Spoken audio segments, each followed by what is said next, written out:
podcast. We have so much to get to today. The S25 series launched today. Underwhelming. Not today, but this week. The S25 series launched this week. Underwhelming. However, there might be hope on the horizon, but companies need to hear this message loud and clear.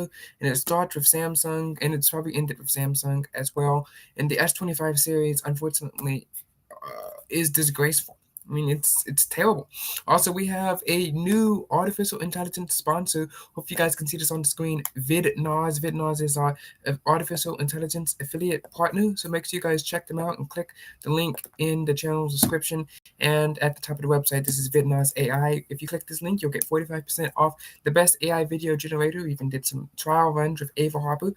Speaking of, we're going to be taking a new direction with Ava Harper and NotTheBoy.com in the wake of the apocalypse. Anyway, this is a disgrace. The Samsung Galaxy S25 Ultra removed Bluetooth functionality from its S Pen, causing it to be a downgrade from the Galaxy S24 Ultra that I currently have right here now. I mean, remember around this time last year, we were all focusing on getting the S24 Ultra and how much better it's going to be over the S22 Ultra, and it did improve on some of those aspects of things. But even the S24 Ultra removed features around the S23 Ultra, and as you guys know, the S21 Ultra did remove features that were on the Note 20 Ultra and the S20 Ultra as well, being the first Samsung discontinued their Note 9 of devices, and they also removed the micro SD card slot from devices. And this is what I've been talking about. I think maybe 1-2 podcast episodes ago, I was talking about how companies need to stop removing features from their devices. Samsung has just removed Bluetooth from the S Pen. That's terrible. I mean, it's one of the best features, and those air gestures, even though they might have been finicky, it was something that Apple didn't have. They also had those live messages thing. I think it debuted with the Galaxy Note 8 and Note 9 series, if I remember correctly. It's now gone. Samsung used to have action mode on some of the older, not action mode, sorry, sports mode on some of the older Galaxy flagships like the Galaxy S5, running the Tizen skin, obviously based on Android. It's no more anymore, not even in the Galaxy store. They used to have a virtual camera feature where you could take a picture of something and then kind of scan around it, and you'd have panning. You could pan around the camera. It's not there anymore. And it is a simple software feature that was on the Galaxy S7 Edge. Speaking of the Edge is back with the Galaxy S25 Edge, but no, there's no Edge screen. It's just super, super skinny, super, super thin, and super, super light. Hopefully it doesn't super, super break. And they've also removed the Edge screen from the Galaxy devices, not even including it as an option. That was the removed feature from the S24 Ultra, from the S23 Ultra. Samsung needs to stop removing features. Tech companies as a whole need to stop removing features, especially software features. Now, you can make an argument for the Edge, but not for the micro SD, especially if you're going to put Ultra in the name. It's Ultra, it's $1,000. It should be able to read a micro SD card slot. Phones that are cheaper should not have more features than phones that cost more. If you go in to a sample, especially the headphone jack, right, with the Galaxy A range of phones and the Galaxy S, older Galaxy S range of phones, right, you need to keep the features that are on the device. You need to keep the ports that are on the device. Now, you can make an argument that some features like the mini HD MI port that was on like the S2 in some regions that wasn't widespread or whatever, fine. You can take that away because it's been replaced with USB-C. That's not what I'm saying. What I'm saying is, especially software features and core features that you've made ads out of and that you've harped on a lot, like the headphone jack and the Galaxy Note 9 commercials, and the notch, or not having a notch and having that punch-hole camera in the Galaxy Note 9 and S10 commercials, and having SD card slot, which focus on having in lots of the commercials as well. You bring it back, bring those features back. And speaking of the notch, I think the bezels on the S9 and the Note 9 Plus, or Note 9, were fine. And with today's technology, I think you can get that good iris scanning, face scanning back into the technology that's on the devices. Now we have in-screen fingerprint scanners. That's good, but that's not a replacement for facial recognition technology if you so choose. Samsung especially needs to bring back the features that are software, like they could do at any time. In 2012, you used to be able to tap your two phones together. You take phone one, you take phone two, you tap them together, boop, and they'd be able to transfer contact information and things like that. This is back in 2012 before Apple revealed name drop back in 2023. Now you can't do that anymore. You used to be able to send files via NFC, like I was talking about. You can't do that anymore. It's baked into Android. It's called Android Beam. In fact, I have a phone that's like on Android 9, and it still has that feature. You update it to Android 10, it's gone. Why? Why would they do that? What kind of money does it cost them to keep this software feature? I mean, the NFC hardware is still there just for contactless payments. The NFC software is free, right? It's based off of Android. It does not cost that much money. Leave it in. Leave the features in. Samsung used to be able to have modules that you could download, new different camera modes, like I was talking about, the virtual mode and the sports mode, and now it's gone. And now they're moving Bluetooth from these devices. Oh, and there was one more feature that you're able to do on Samsung phones. Let me try to remember. Oh, the Samsung DeX. They removed Linux on DeX for some reason. Ridiculous. Why? People bought those tablets for them, and now they updated to Android 10. Now it's just running basic Android.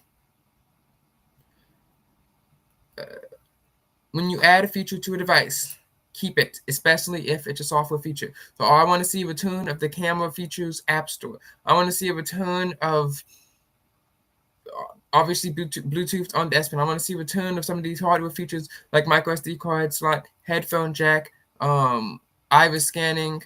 I want to see a return of some of the live messages, some of the Bixby features, which we did see. We did see some new AI Bixby powered from Samsung Unpacked, so I'm excited to get that as well. But I want to see some of the returns for some of those Bixby features, some of the Bixby Home. It's what made Samsung set apart, not just AI, not just partnering with Google for the features that this Google Pixel they're going to get and just like kind of turning it blue. Like Gemini is not a feature, it's an app, okay? You can download it. Any Android phone can.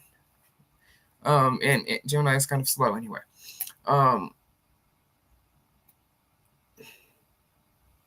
But there's so many features that we've lost, like the edge screen. And so many software features that we've lost. And so many customization features that we've lost. Keep the features. And if some people like the look, like some people actually like the look of Samsung Experience Pack 9.5. This is in between the switch from Tizen to the Tizen skin. Not Tizen. TouchWiz skin. The TouchWiz skin, which was a good skin. People said it had too many features. It was bloated. I like the features. It was good. Just like the segment is indicating. Let's bring back all the TouchWiz features. In between the changes between TouchWiz and One UI 1.0, Samsung got Samsung Experience. Those icons, they're kind of minimalistic. Some people didn't like them. But, it does not cost you money to put that icon back in the Play Store or in the App Store, Galaxy Store. It does not cost you money to put the TouchWiz features back in the Galaxy Store. Do it, Samsung. Do it. Separate yourself from Apple. Separate yourself from Apple. That's all I'm asking. Good. And the S25 series is now, it's nothing special about it. There's nothing special about it. It does have some new processing power capabilities, and we'll get some of the artificial intelligence features first. It's running One UI 7 right out of the box, and we'll get more updates in the S24 Ultra. But when we really look down into the phone, and there are some things that you can look into, like the curved design, the edges around, so no more of cutting my desk with the S24 Ultra anymore. Obviously doesn't have micro SD card slot capabilities. It has 5G in it, so it is a good upgrade. But the problem is with the chips. What are the new apps that you're going to use in the chips? What are they? And of course, no one can answer those questions. No one can answer those questions. And until someone answers those questions, until someone can tell me what they're going to do, what are we going to get into? So now we're going to be looking at Mr. Who's the Boss. He went hands-on with the S25 Ultra. I'll go hands-on tomorrow and get a video out for you. And then speaking of Mr. Who's the Boss, I'm going to talk about some common scams that people on this side can get into. And I also have a special announcement and a little bit of dialogue that we need to get into. So we're going to try to stay quick and on schedule. And we're going to see which of these new features on the hands-on release of the Samsung Galaxy S25 Ultra are new. Which ones will I be able to receive? Hopefully I'll be able to receive some of them. Or hopefully there's some exclusive features because, Samsung's charging people thousands of dollars for this phone. If I traded in, it probably wouldn't be thousands of dollars, but probably won't trade in, whatever. Samsung is charging good money for this phone. We want them to, I don't know. This is the new Samsung Galaxy. So, also, By the way, this is great editing right here. Speaking of great editing, hope you guys like my new project, Teens Ask Teens. That's the special project, the Tech Boy comeback project. We're gonna try to start doing more man on the street interviews, more like that.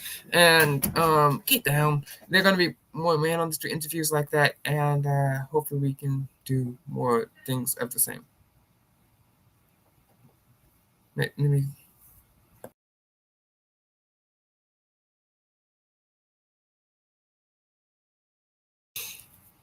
Here is the Galaxy S25 Ultra. The S25 Ultra. And honestly, the moment you pick it up, you can tell that this thing is a slicker, neater, better designed phone than last year's. But it's yeah, but it's like they just took a saw and kind of like sawed the edges off.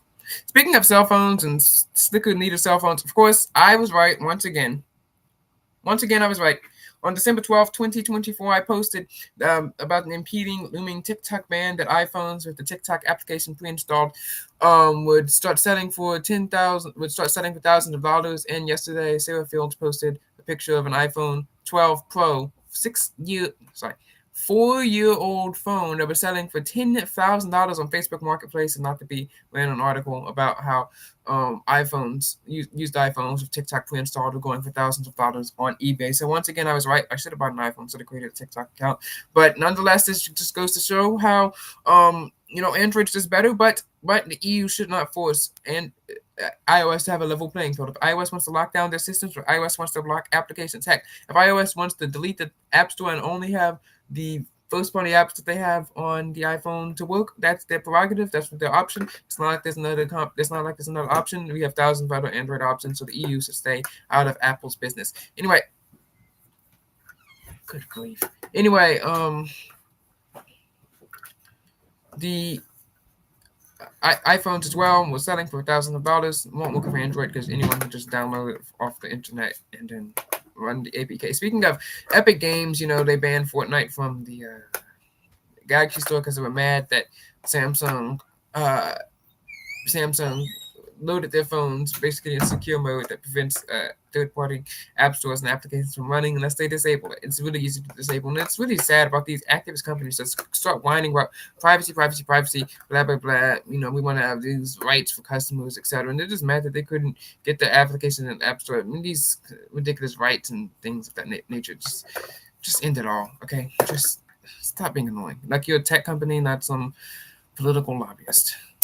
Only after spending a few hours getting deeper that I've started to realize this thing is next generation in a way that we've not really ever seen before. Like the entire way that the company is even thinking about the smartphone is changing with the S25s. So these are the 8 key things that you need to know. Starting with the design, which is a pretty substantial upgrade. The S20... No, it's not. I mean, look, boom, curved edges. All right, that's it. All right, I mean, I wish the edges curved back into it, so I wish they bring back the curved edge screen. I've never owned a curved screen before.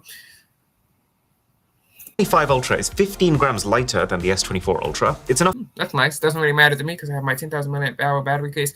Hopefully the battery on the S25 Ultra is better. I heard it's good enough for 30 hours of video watching, which is more than a day. S24 Ultra battery life here was like 5 hours. Well, 6 hours. Not screen on time, just 6 hours of runtime, which is pathetic and terrible, and hopefully Samsung can get that fixed. Enough to notice for sure. It's 0.4 millimeters thinner, which makes this the thinnest Ultra phone that Samsung has ever made. It's got a stronger titanium body thanks to a new... Was the S24 Ultra thinnest Ultra phone Samsung ever made? More compacted molecular structure and 29% tougher Gorilla Glass Armor 2 on the front, which is a pretty dicey one to test, but Samsung is saying that when they first introduced Gorilla Glass Armor last year, they noticed immediately that when those new phones were coming in for repair, there was 60% less damage on average on the screens of those phones, thanks to... It still looks terrible. I mean, must have been really, really bad for the phones S23 Ultras and previous to this armor glass. So, a further 29% improvement on that, well, it's not gonna hurt. Now, to be really honest, I think the colors are a... Oh, speaking of, how do you guys like his new studio? I mean, it looks nice, but I mean, he spent thousands of dollars on that screen. I think it's like $200,000. Does it look like it's $200,000 quality? I mean, he could do so much more with that screen. Like, he could be in any background. Completeness. They're all boring. They tried to make them interesting with the names, like the hero color is called Titanium Silver Blue, and this one is Titanium White Silver. Let's call a spade a spade. It's grey. Plus, they've coloured the back panels, but not the sides, which But to I me, think that's fine. I mean, that's nice. Samsung, Google used to do two-tone designs on the Google Pixel 2 series, only on the backs, of course. So add some character back to the phone. I mean, my phone is in titanium, so. it just makes these all look like, those badly matched refurbished car doors. Colours aside, though, I was extremely happy to see that after about 5 years of subjecting us to a slow, steady form of hand torture, Samsung has finally rounded off the corners of their phone, which, Nice sound effects too. as obvious as a solution as that was, does make this feel more designed for their core demographic. Humans. But then when I properly started using the thing, I realized it's only a half improvement, since in the process of chopping off the corners, they've also chopped off the slightly rounded sides of the S24 And I did Ultra. like the slightly rounded sides of S24 because, especially with the 5G ultra wideband antennas here and your fingers, they can kind of smash down. It's good for holding and recording video. Of course, it wasn't the case, so didn't really get to do that. Of course, JNN didn't exist when I had this one. So those are now flat. And sharp. To be fair to them, the flatness does give the phone a very clean, futuristic silhouette when you look from the front, but it does come at the cost of it still not being close to as comfy to hold as, these more pebble-like phones like the Google Pixel 8a. Tell you what is very nice to see, the bezels are now even tinier, 15% smaller than the ones on the S24 Ultra, which is a small improvement, but still fantastic, because it means that within this thinner, lighter, less painful body, we are now also getting a slightly larger screen. It's gone from 6. I wish we also would get a slightly larger battery. I mean, we've seen some companies do 6,000, even 7,000 milliamp hour battery. I think on the Nubia Red Magic 7S Pro, which has an in-display screen and also the smaller bezels as well. 0.8 inches to 6.9. Nice. Which is good. That's also nice because it returns back to the S20 Ultra, which had a 6.9-inch display, and now with smaller bezels, smaller hole point camera. It's probably going to be smaller than it. And hopefully maybe we can see the 7-inch phone come, 7 inches. And then you interact with the software. So last year with the S24 Ultra, one of the most impressive things about this phone was not actually the hardware, but more just how much Samsung had upgraded their One UI Android skin. It felt like a complete modernization. It was prettier, it was faster, it was more customizable. And somehow, I feel like they've made another similarly massive jump again this year. The S25s will ship with Samsung's latest One UI 7. Which again, that's not really an update, it's not really an upgrade, because I have One UI 7 right here on my S24 Ultra. I had it on it before the S25 Ultra even existed. So also I think they were running One UI 7 Beta 1, like the in-store models, and I am on One UI 7 Beta 4, so I'm technically above them. And I freaking love it. It feels like this company has finally understood that we don't want our phones to look corporate, we want them to look bright and fun, we want them to be intuitive, and most of all, we want them to look as naturally clean as possible. And they've delivered. The new software feels more visually consistent, while being functionally even more customizable. You can now do what feels like anything you want with your widgets. Your quick settings now look more organized, and again, now have practically unlimited rearrangeability, and it is so fast. I never really felt like speed was an issue. I do miss the good lock modules of how you can change your app layout. It's not the best app layout. I like the carousel one, circle, smaller. You can flip. Last generation, but this is in a new league altogether. It screams. You get the same 7 years of major Android updates, so that's all the way to Android 22, which, to be honest, I don't even want to think that far ahead. And One UI 7 also plays a pretty big role in the new AI features. So I think it's pretty fair to say that with last year's phones, Samsung came in and they set the benchmark for smartphone AI. The AI suite on this phone, while of course still very early days, it stayed ahead of everything else released in 2024. And seeing what the S25s are able to do, I would say there is a not insignificant chance that that trend continues. Really? Interesting. I saw some of the presentation. I did a live blog of it. Make sure you guys go check that out on TheTechBoy.org.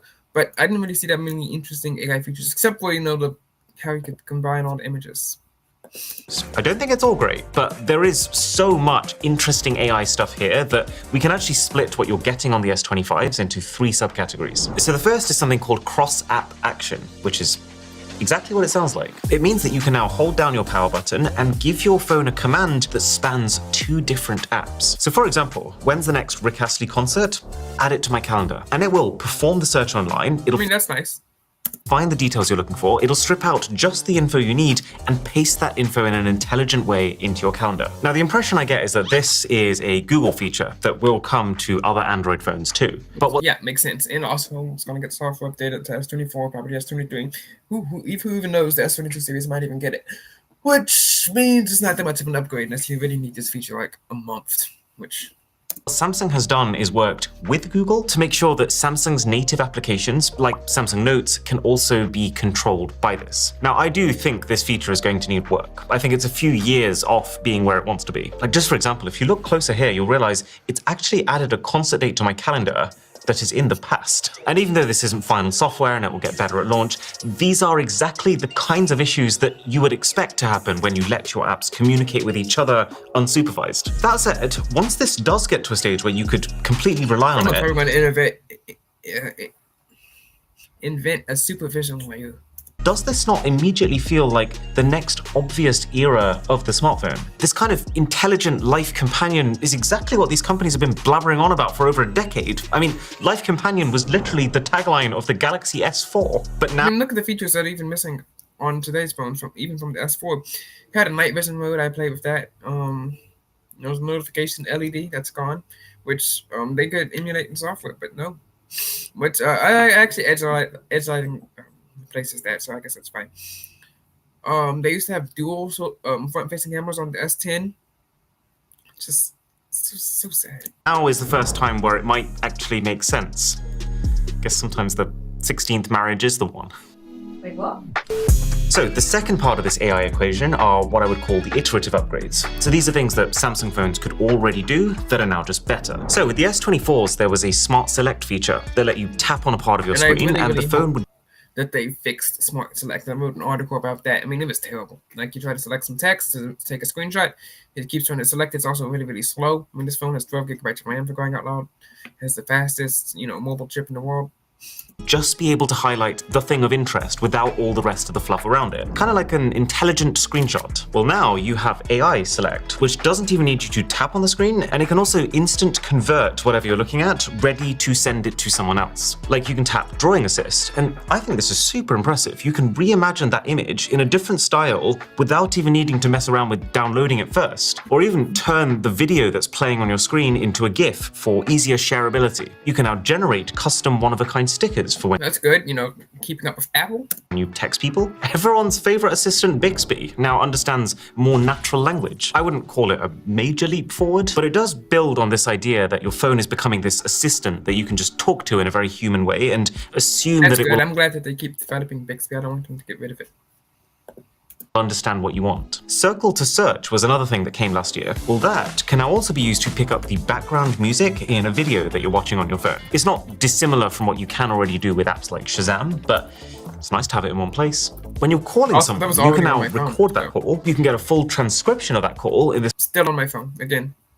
Software. It's really cool texting-like format, and you can even search through that entire convo to find specific nuggets or use AI to summarize it all. I really like this one. In the browser, there's a new option in which the phone will both use AI to summarize the page that you're on, and then also read that summary out aloud back to you. Again, it's not even that hard. I'm pretty sure Samsung Internet had a screen reader since like 2015.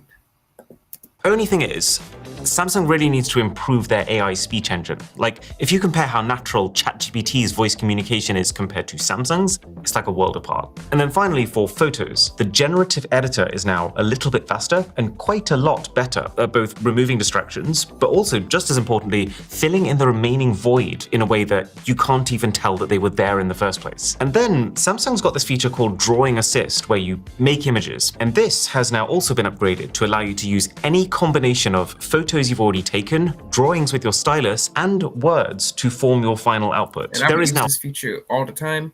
Hopefully, maybe we can even implement it into Ava as well, who will also be promoting Vidnaw's AI. Speaking of Vidnaw's AI, make sure you guys check them out. They're our AI partner.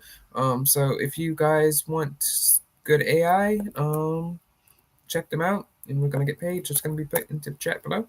Make sure you guys go check out Vidnaw's AI.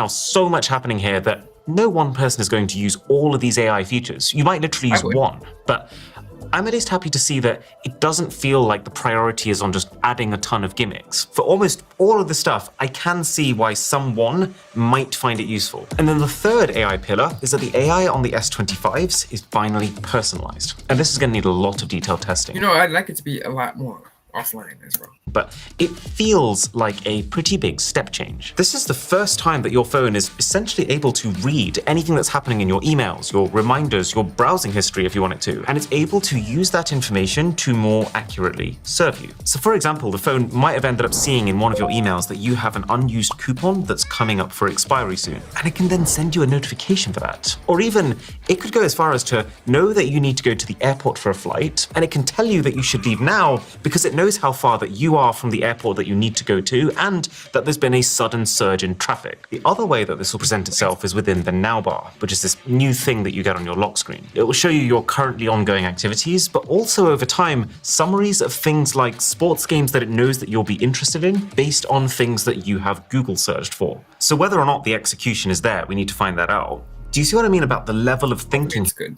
Yeah, it definitely feels innovative as opposed to iterative. Samsung did also, while announcing this, spend quite a lot of time going on about how securely the whole thing handles your data, and it probably does, but regardless, this is also definitely a turning point in terms of how much access you're giving to the company. To become more useful, it is also having to become more invasive and expensive. Galaxy AI is only going to be free till the end of 2025. And so the implication is that they will then start charging a subscription. And considering how soon that's coming, I'm pretty shocked that we still don't know what we will be charged for and how much it's going to cost. It could be $3 a month or it could be $20. My best guess is that the AI tasks that are done on device will carry on being free, and then any ones that have to access the cloud will become paid. But even if that is the case, then that still leaves most of the best AI features locked behind a paywall, which would also explain why Samsung is investing so much in trying to become a leader in the space. You know, they see AI as a big part of their future income. But given that we don't know the answers yet, let's just put all that aside for a minute. What about the hardware of the S25 Ultra? The stuff that, if you buy this phone, you actually own. Well, if you'd asked me what the single best standout thing about the Samsung Galaxy S24 Ultra was, I'd have said hands down, the screen. All flagship phones have had brilliant screens with crazy brightness and high refresh rates for ages now, but the two things that have separated Samsung's are I think it's the durability. Amazing that you get to watch TV on your phone, which is improved now, but also two, this anti-reflective coating that isn't nearly as gimmicky as you might expect it to be. This coating felt like it single-handedly cut away 50% of screen reflections, which in turn made the screen so much clearer than the rest. And that coating has now been upgraded again with the S25 Ultra. I wouldn't say the difference is as transformative as the jump last year, but really at this point it's just further cementing Samsung's display lead. With also now... I'm not sure. Hopefully it's a bit brighter. Completely new Hop 3 display technology. No one's used it before, but Samsung's talking about this like it's some kind of miracle compound, saying that it should dramatically increase the touch response rate, image quality, and also battery efficiency of the screen. The battery itself, by the way, is still the same 5,000 mAh cell as before, which is good. They're saying that thanks to all the efficiency improvements, you can expect an extra hour of video playback per charge compared to even last year's phone, and it makes sense that they haven't expanded the battery given, Just an hour? The thinner design, the thinner bezels, and the need to also fit an S Pen inside of here. However, I do also have a feeling that this is the year where we're going to start seeing the baseline for phone batteries go up significantly, which means that while Samsung was at the very top of the battery wars leaderboard last year, I'm doubtful it's going to stay at the top this year. And on a similar note, one thing that this phone doesn't have, which honestly at this point I just find puzzling, is magnetic charging. Apple has had it since 2020, and if you are going to wireless charge, this is just a better way of doing it, since it allows you to hold your phone up sideways, and it it's fine. You can get a case that does it for you. So improves the efficiency of the wireless charging. Thankfully, the Taurus O-Stand 360 case, our sponsor, actually grants the phone that ability, which suddenly opens up a whole new landscape of accessories. I've been using this type of Taurus case on my iPhone 16 Pro Max. I used it on my Samsung before that. I genuinely think that this is the best case in the world because it's not just that it adds magnets, those magnets also double as a kickstand, as a hand grip, and basically as a way to mount your phone onto almost anything. Oh yeah, I just realized Josh uses one too. Plus, this is the most protective that Taurus cases have ever been. There's raised protection here for the cameras, raised protection here for the screen, and all along the inside, there are now 18 air pockets for some very extreme shock absorption. Link below to find out more. Nice. Oh, there is good news on the performance front with the S25 Ultra. This thing comes with 12 gigabytes of RAM on the base model and the Snapdragon 8 Elite 4 Galaxy Did chip. you see what this is? He's showing 12 gigabytes of RAM and Snapdragon 8 Elite chip, and you're showing Sonic the Hedgehog, which I'm sorry. You could run that in the 90s. Okay, this game ran on a Kindle Fire from like 2011. Which is effectively a big power upgrade combined with a few little extra tweaks specifically for these S25 phones. The main thing though is just the Snapdragon 8 Elite is enough of a jump from last year, 30 to 40% depending on how you're measuring it, that it's kind of like moving up a whole new tier. Like this is the point where Android is back on track and in a lot of ways now actually ahead of Apple's performance. Been a long time since that was the case. The one thing to watch out for is just that some early devices that have had this chip have had thermal issues, which is probably why at the same time Samsung has fitted this phone with a 40% larger vapor chamber and a new thermal interface material for faster heat dissipation. Whether or not that saves it, we'll have to wait for the full review. But then, as well as that core performance perk, Samsung has also been working with the chip maker to add in 2 extra features. The Pro Scaler, which uses AI to basically upgrade any content that you watch on your screen. Like if something's really looks like it's a bit brighter. I mean, when you look at the tree, it just looks a bit brighter, you know.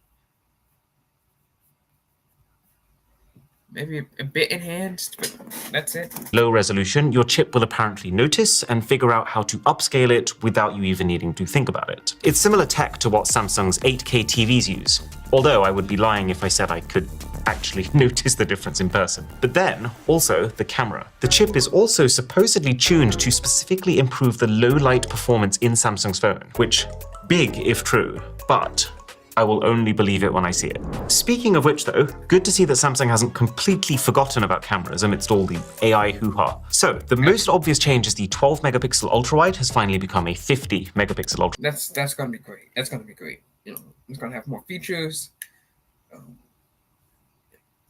Absorb more light. I have to test it out in the store. That's a good improvement. Wide. Now they are about 3 years behind a lot of other phones in getting there, but this is great news because the ultra-wide was always the ugly duckling of Samsung's camera system, and it's now being upgraded not just improves the ultra-wide shots, but there's also a dramatic resolution bump to close-up macro shots since it uses the same camera. And then, at least based on what Samsung is saying, the even bigger camera changes are the things that you can't see. So their underlying software, the Pro Visual Engine, has been upgraded, which they're saying means significantly faster shooting and also better quality. That's good. Hope it doesn't lag in important situations. Quality and smoother zoom shots by inserting extra frames in between the animation. And the smoother aspect I can attest to. The better aspect is not as clear to me. Like, on one hand, this is a photo taken at 30 times zoom, and I can absolutely see the improvement in texture and detail on this year's phone versus last year's. But then, counterexample, I took this shot at 10 times zoom, and maybe because this is a face and it's harder for AI to understand faces as opposed to surfaces, but here, I wouldn't say it's really better at all. There's a new AI image signal processor specifically designed to improve selfies. There's best face, which means that if you keep the motion photo feature on, then anytime after you've taken a shot, you can go back and both instantly make it either a boomerang or a slow motion clip, which is nice, but also use on-device AI to comb through and pick the best face it can from all the face options. Not a feature that we've... That's good. You know, we've seen Google do that. Hopefully it can do that also on the back cameras as well. Never seen before, but I was surprised just how much this can rescue a otherwise lost image. Samsung's also saying that they've specifically worked with social medias like Snapchat and Instagram to uplift the quality of footage taken within those apps, but I also feel like they say the same thing every year, and I'm never really particularly impressed. This phone has the company's first ever spatial temporal filter, which basically allows the phone to distinguish between moving and stationary objects when you're shooting video, so that it can treat them differently. It means that the phone can focus on making sure that moving objects don't look blurry, while also making sure that static objects don't look grainy. It is spot on exactly the thing that Samsung's camera needs to focus on. We just don't know yet if it's enough of an improvement to actually fix it. And then to add to that, the sound quality of your videos might well be improving too, thanks to a new audio eraser feature, which is... I'm excited for the S25 Ultra versus iPhone 16 Pro Max camera comparison. I think Samsung might come out and win this one. Not dissimilar from what we've already seen Google Pixel phones do for a while now. But basically it means that the phone will pick up all the different types of noise in a video that you shoot, for example wind noise or room noise, and it allows you to adjust the levels of them. And then the sprinkle on top is a bunch of new pro features, like 10-bit HDR video recording, which has 4 times the dynamic range, but then at the same time I kinda hate it because it just makes your screen unnecessarily bright when you watch it, and things like log recording, which gives you ultimate color flexibility for editing afterwards. So I would say not one of the biggest on-paper camera upgrades, but then if they do pull off all the software wizardry that they're saying they will, it could still become one of the most meaningful ones. And that's the S25 Ultra. Mostly great design. Alright, so that's the S25 Ultra for you guys. Now let's get into the top scams. Now, as you guys remember, Mr. Who's the Boss did go over just before, but there's this phone called Patriot Phone or something like that. And these all these alt tech companies, and you know the problem with alt tech is that sometimes the technology that's in them is not as good as the competitive technologies. Some like, you know, Gab or Gitter or Truth Social compared to Twitter or Facebook or Instagram or whatever. It's just not as good.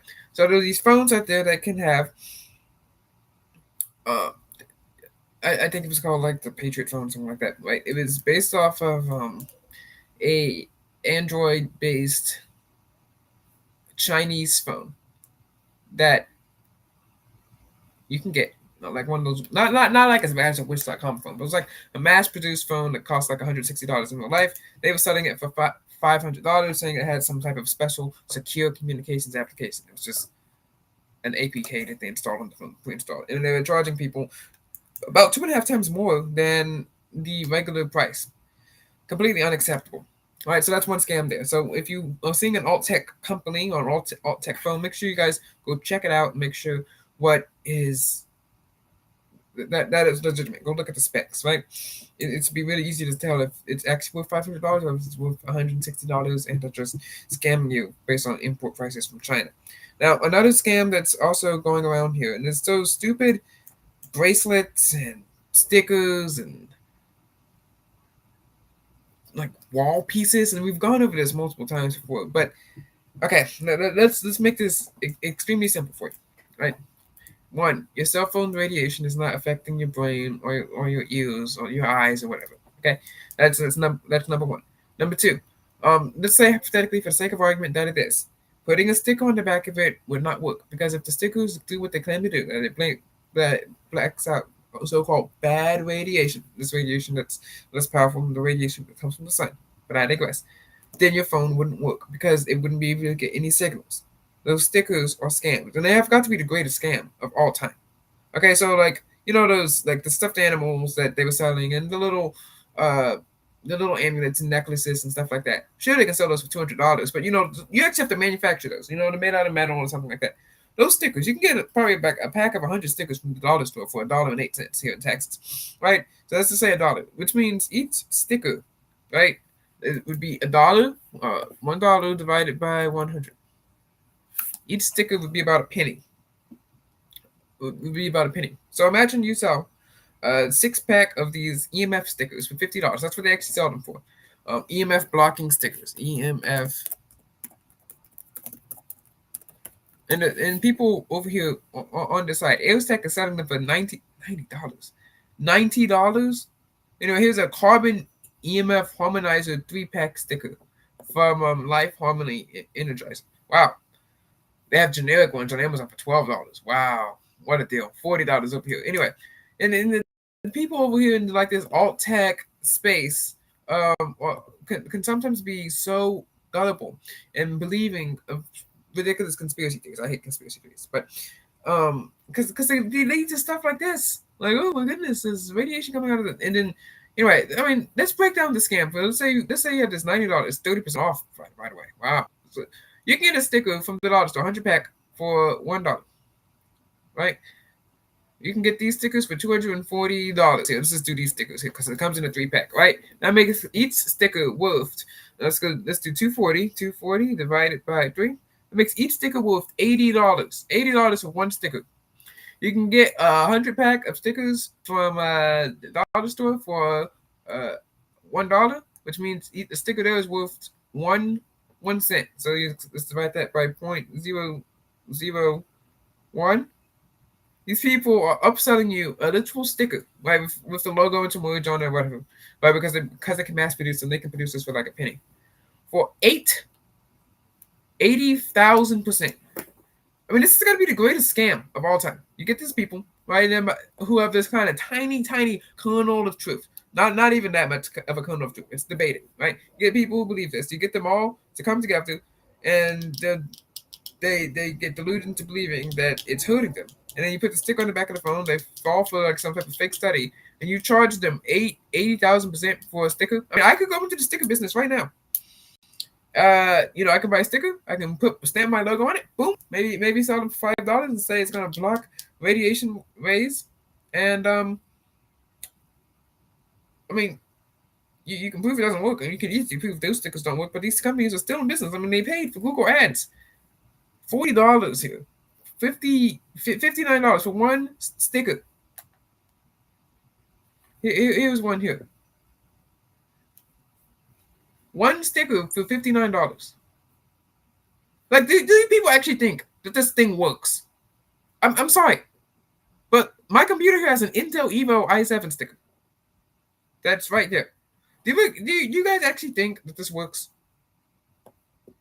Like, no. All right, let's say hypothetically. Look how skinny that thing is. You think that skinny thing could? I don't even know how, especially for the laptop, it would block radiation. Like, what? You don't think radiation could come from? Oh, I don't know, the screen, the keyboard. Oh, but this sticker, yeah, it's protecting me. That tiny finger thumbnail sized sticker.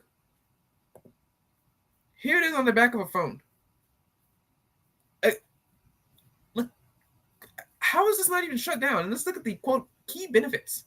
Safeguard your health from EMF radiation emitted by a wireless device. I don't know how. This one sticker could just like this kid. This kid is using a tablet with the case on it. That case is doing a lot more to block quote unquote radiation than your sticker. It has adhesive backing, better than a blocker. It does not alter or block the RF signal, so your device continues to operate normally. I can tell you why it operates normally.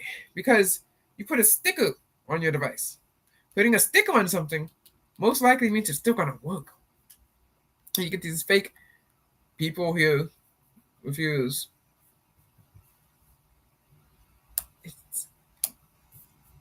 And we even went over this. I think some guy named Russell Brand or whatever was trying to sell some amulet.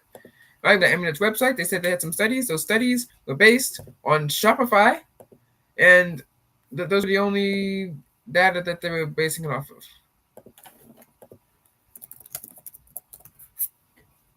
And it's honestly sad and ridiculous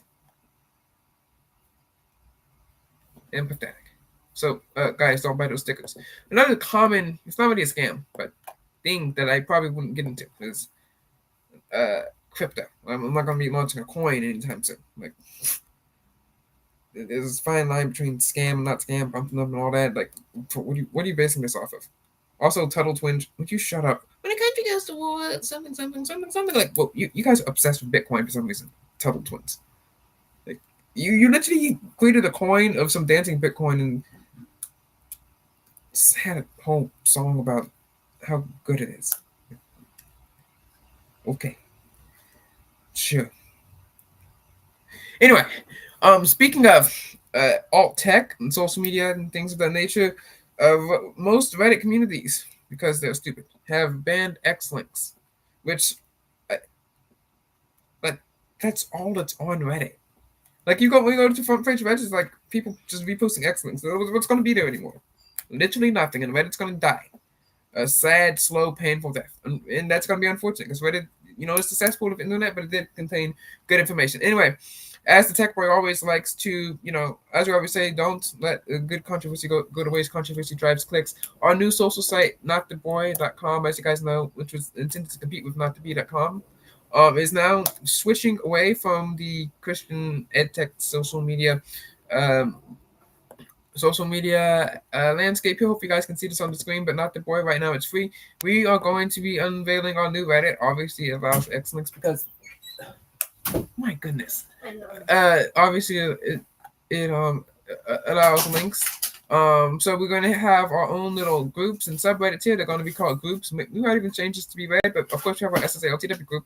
This is for the book and the website, which we'll get to that later. Then we have funny, because that was apparently the #1 Reddit community.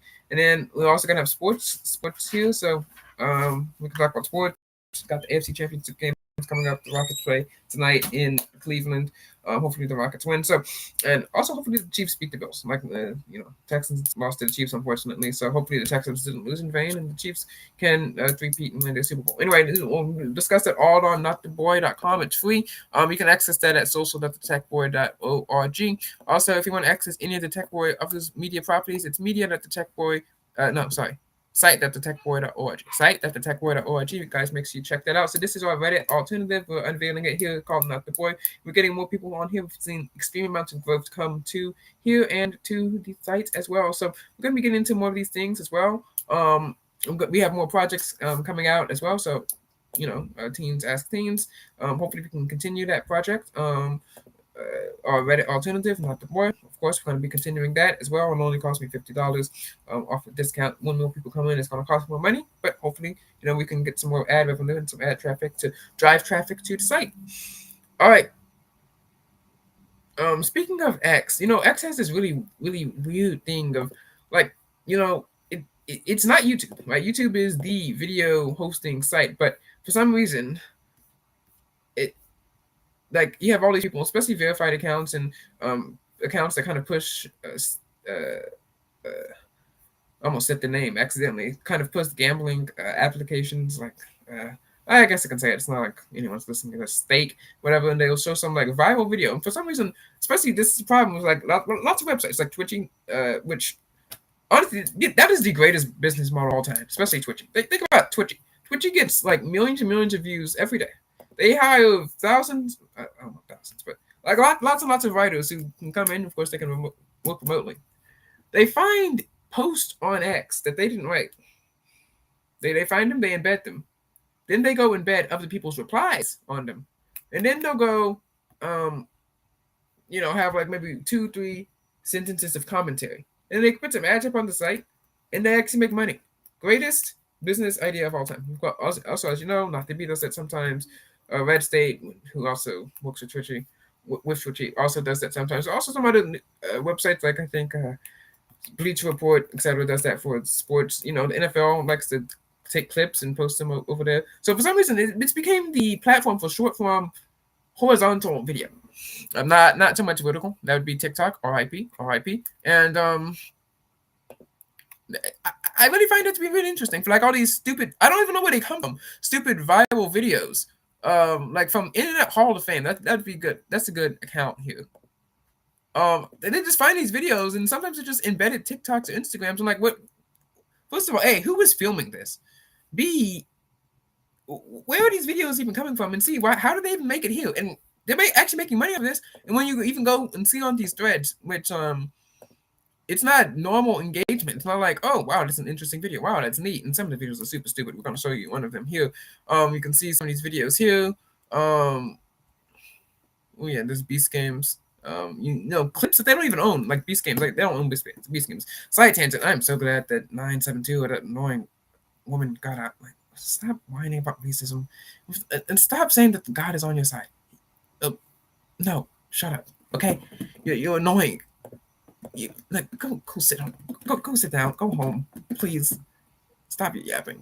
She annoyed me for all 7 seasons episodes. Anyway, you find all these clips like who is taping this? First of all, who even like what? Who's taping this? And like where are they even finding? Why are they even finding these clips? And he's actually making money off of this. And when you go into the replies, it's just other people posting random videos. Like it's always some of the same content. Like like I criticized Snapchat as a vertical video application by saying it was just full of that fat woman running around the mall and a whole bunch of trash video platforms and a whole bunch of scams. Like, oh hey guys, you want to go see pictures of your crushes? And it's like some random lady that they took from Instagram who's dancing. I don't understand how it's a trend, but it is. Some random lady over on Instagram dancing. Then they get some fake female voice and overlay some text. Of course, we've talked about the scam multiple times. I mean, of course, it's probably not scamming anyone because A, it's terrible and it leads to a broken website, so I don't even know how it can scam you. B, um, like literally no one watches those because they're so bad quality. Like the only good thing on there is those texting videos. And C, well, like I said, no one's watching them. No one's going to click on them. And it's probably not even the worst scam. I think the worst scam on the internet is those stupid stickers because they're extorting you for 800,000% based on totally made up science, and they're totally verified up there on Google and Google Ads. I should take them down. We should take down those sticker companies. Like, and even if they haven't already worked, like, those are so overpriced. Those are so overpriced. And yeah, but I mean, let's look at these videos. Like here's one. It's just some guy on the escalator carrying a PS5 in the mall. First of all, for all these people who record videos in malls and like, where, like, how do you have time to do? I don't want to get whatever. Like, fuck. So this guy's carrying a PS5, and the other guy was carrying a coffee maker. And that's the clip, and it's posted around here multiple times. Like, what? First of all, how did this become the spot for video? And B, why is it this kind of video? Like, I mean, I get sports. I don't really get sports, but like, it's always these like clips, excerpts from TikToks and Instagrams and things of that nature. Here's another one, stupid one. Oh yeah, it's from Crazy Moments. Here we go. Crazy Moments was replying to a video. Like, they were replying to a video with the video. Of course, this is one of the dumbest videos I've seen. It's someone talking, so we'll keep it. First of all, I don't even know why it's in black and white. Like, did they record stuff with dash cam? But whatever. Here we go. And since it's talking and not, here we go. Yeah. Can I see your phone? Sure, I'm about to go through your For what? Instagram and Snapchat and stuff like that. For, are you insane? Are you 7? Would not. No.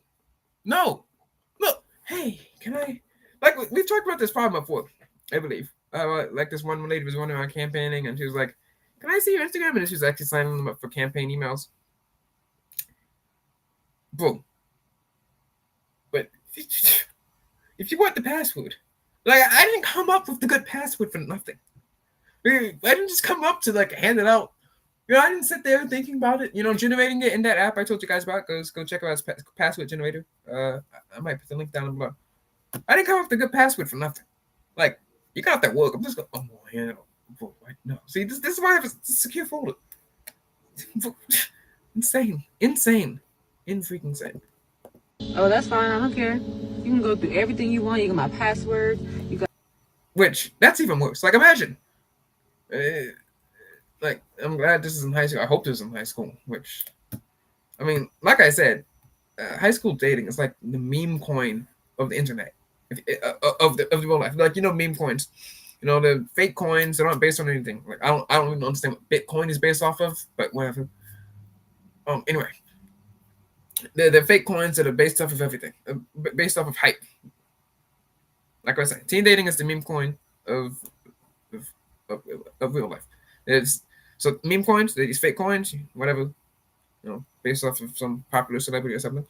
You go up, they pump it up, they're popular, so people are interested in them just because they're popular. And then, it's all hype, just like teenage dating. This is even what ChatGPT told me. Like, a teenage dating is based off of hype because there's no end goal. There's no end goal of meme coins. I think it's kind of, you want to make money, you got to jump in, jump out. Not financial advice, but you got to jump in, jump out before it, inevitably crashes because it's not based off anything. Like, it's worse than a fiat currency. Then now for, I guess, dating is like it's based off of hype. Oh, look, I'm doing it. Yeah, so you got to invest, and then it crashes and bursts, and you move on to the next person. Kind of like that kid, Sean, in Boy Meets World, who, for some reason, he's been on like 50 dates, which is like insane. Like, if I had $1, I could like buy the entire TV series, right? So if you think about it, Meme points based on hype, teens dating based on hype, based on nothing, into nothing, crashes and burns. Imagine if this happens. Like, he has her passwords. Like, let's say to break up. Oh, well, now they can. I mean, he can computer hack her, but I mean, it's not even hacking because she voluntarily gave him her password, which is just ridiculous. Like, imagine giving your password to some random guy. You're not even married to this guy. And first of all, who was filming this? Again, who was filming this and uploaded it to the internet? And does she? What is she getting out of this? What is he getting out of this? Got everything that you need. I don't need my phone. I got whatever I need in front of me, and which is you. So you Okay, I'm not going to be pinching it here, but what's in front of her is the car. And if this is in the United States, probably not a steering wheel, because I think she's on the passenger side. don't care if I check your phone? I don't care. You can do whatever you want with it. Oh, famous last words. What if he? Oh, I don't know. This is hypothetical here. Then this could be a skit because it is on tape. I don't know why it's in black and white, but I don't know. Maybe he could. Oh, I don't know. Commit a crime, blow up someone's vest. By sending a text. Put stuff on the phone that's not supposed to be there, and then implicate you, and you're gonna have no one to blame but yourself because you gave him your passwords. What? So what happens if somebody takes you? You can block them. I don't care. Does this woman not believe in blinking, by the way? Anyway, I don't know how. Whatever. You can hear this woman yammer on and on and on and on about stuff like that. Anyway, the document, unfortunately, we weren't able to get it out yesterday for the anniversary of SSALTW, the spy chase. But as you guys want, summer is rising. Summer is rising. We're releasing a new article. Yeah, it's not out yet. Called Summertime. Summer is rising within the ranks of GCAM. So guys, make sure you go check that out over on SSALTW.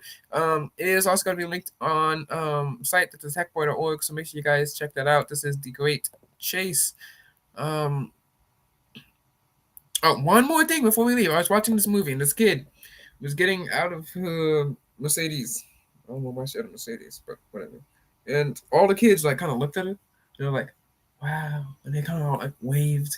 And no, she got out and waved like she was the president or something. They all kind of looked at her, and she was walking by. And all the kids impressed with her for some reason. I don't know why. It's from 2004. So, that's just interesting. Things that did not happen. I guess it happened in my head, but it didn't happen in real life. But it did happen in that movie from before I was born. So that's interesting. All right, God bless. Tech Talk today, and hopefully Samsung Galaxy improves with the